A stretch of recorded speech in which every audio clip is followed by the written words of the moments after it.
bienvenue à Admission Générale. Salut Jérémy. Salut Félix, toujours confortable au Denis Pelletier? Ah oui, on est bien ici. La dorure, l'extravagance. C'est un bel endroit. C'est vraiment. Savais-tu que le théâtre Denis Pelletier, c'est un ancien cinéma qui a été converti en théâtre dans le bon vieux quartier Hochelaga, au fin fond de l'Est. Pas si loin que ça, mais quand même.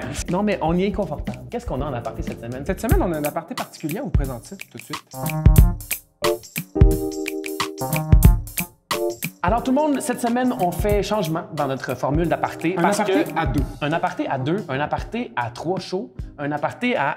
qu'est-ce qui se passe? Qu'est-ce qui se passe, On y Jérémy? va, en fait, c'est à la Licorne. C'est la Licorne qui nous propose quelque chose, puis on a pris la balle au bon. Ouais. C'est la semaine de la dramaturgie autochtone qui aura lieu du 29 au 31 janvier, donc la semaine prochaine. C'est en fait 3 lectures. 3 lectures qui ont été organisées dans le but de faire découvrir au public québécois la richesse des textes d'auteurs et autrices de la dramaturgie autochtone canadienne anglaise. C'est donc Jean-Frédéric Messier et Charles Bender qui ont organisé et qui sont un peu comme... C'est des commissaires. Des commissaires de cet événement, qui mettent la main un peu sur chacune des lectures aussi. Tu nous détailleras un petit peu plus aussi, je crois, Félix, que ces textes qui seront lus par des interprètes extraordinaires aussi.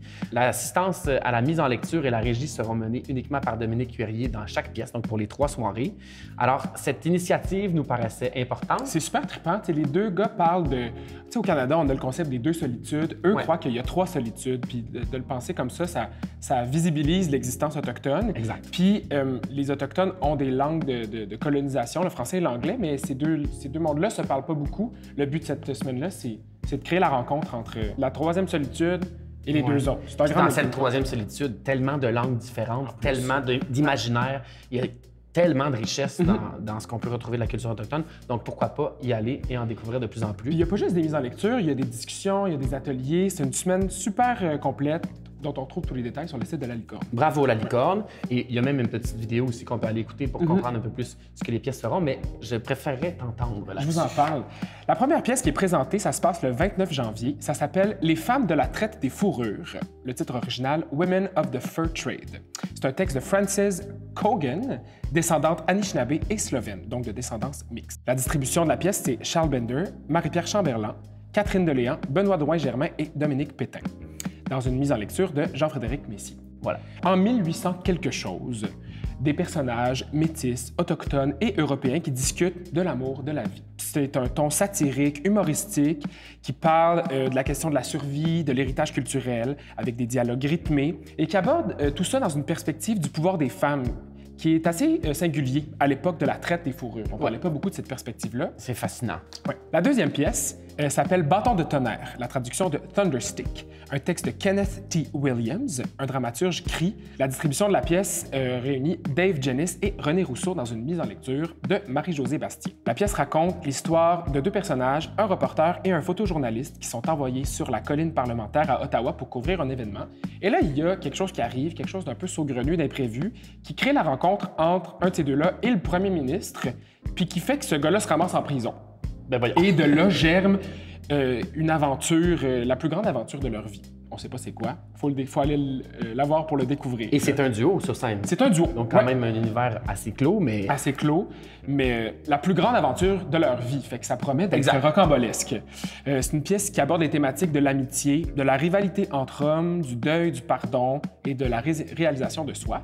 Et il y a dans cette mise en lecture-là la musique de Joseph Sarenes, qui est un artiste hip-hop guinéen et Wendat, qui est la révélation Radio-Canada hip-hop 2023-2024. Wow! Ah ouais, ça va être vraiment trippant. Une collabo intéressante aussi. Et la 3e mise en lecture de cette semaine, Donc, qui clôt l'événement le 31 janvier. Le 31 janvier, s'appelle « Qui se souviendra d'elle ?» La traduction de Almighty Voice and His Wife. C'est un texte de Daniel David Moses, un poète et dramaturge canadien qui est décédé malheureusement en 2020, qui explore dans son œuvre la question autochtone et l'impact de la colonisation. C'est vraiment une grande figure de la littérature autochtone. La mise en lecture et la traduction est de Charles Bender et la distribution réunit Étienne Thibault et Alexia Vinci, un autre duo pour ça. Ouais. Cette pièce raconte, dans le fond, l'histoire de Almighty Voice, qui est menacé de pendaison parce qu'il a tué une vache qui appartenait à la couronne. Ce personnage s'évade de prison et part en cavale avec sa femme dans les prairies de la Saskatchewan, pourchassé par les gardes de la gendarmerie royale. C'est comme une grande cavale, finalement. On dit peut-être que le théâtre va les sauver. C'est comme un indice sur ce qui se peut. OK. Ça s'en va vers là. Donc, c'est une histoire d'amour à la Bonnie and Clyde qui s'inspire aussi un peu du Ménestrel. Ça a l'air assez trippant. C'est la relecture, en fait, d'un mythe, le mythe de Almighty Voice, qui est un symbole de la résistance cri de Saskatchewan. Donc, vraiment une triade complètement différente. Ouais. 3 propositions. C'est en fait Jean-Frédéric Messier puis Charles Bernard qui ont fouillé la dramaturgie des 10 dernières années pour nous proposer cette semaine, ce 3 jours intensifs de découverte. Pour découvrir des auteurs autochtones anglophones. Ça promet d'être assez festif. Il faut se rendre à la Licorne pour aller voir ça. Du 29 au 31 janvier. Alors, Félix, pour se sortir du creux de l'hiver, où est-ce qu'on sort en cette fin janvier? On commence par sortir à La Chapelle pour aller voir Fées sans foi dans une mise en scène de Georges-Nicolas Tremblay. Des fées aux mains molles, êtres fantastiques dégenrés, rêvent d'un nouveau monde aux lisières des réalités sans l'énormité des normalités. L'énormité des normalités. Oui, c'est pas plate. C'est quand même une allitération le fun. Oui, c'est bien écrit, ce résumé-là. Faisant vibrer voix et corps, Yel expriment leurs aspirations profondes. Voici une danse musicale queer qui ouvrira, au-delà des normes et des conventions, un univers de possibles où les fées, point médian E, point médian S, ont le droit d'exister. Oui. C'est un hommage à la tradition des comédies musicales et au style camp, un show qui allie musique, chant et danse, et théâtre aussi, et qui pose la question, et si nous étions fées, pourrions-nous enfin vivre un conte de soi? La musique de ce show est composée par Christian Alantar et Romain Camiolo, et les paroles sont de Georges-Nicolas Tremblay, le metteur en scène, qui font tous 3 parties du spectacle. Wow! Ouais, ça a l'air bête. Ça joue quand? Ça joue du 29 janvier au 2 février au Théâtre La Chapelle. Je nous amène au théâtre d'aujourd'hui. D'accord. Cette fois-ci, dans la salle Michel Rossignol, donc la salle principale. C'est Judy, un texte de Gabriel Lessard et une mise en scène de Gabriel Lessard.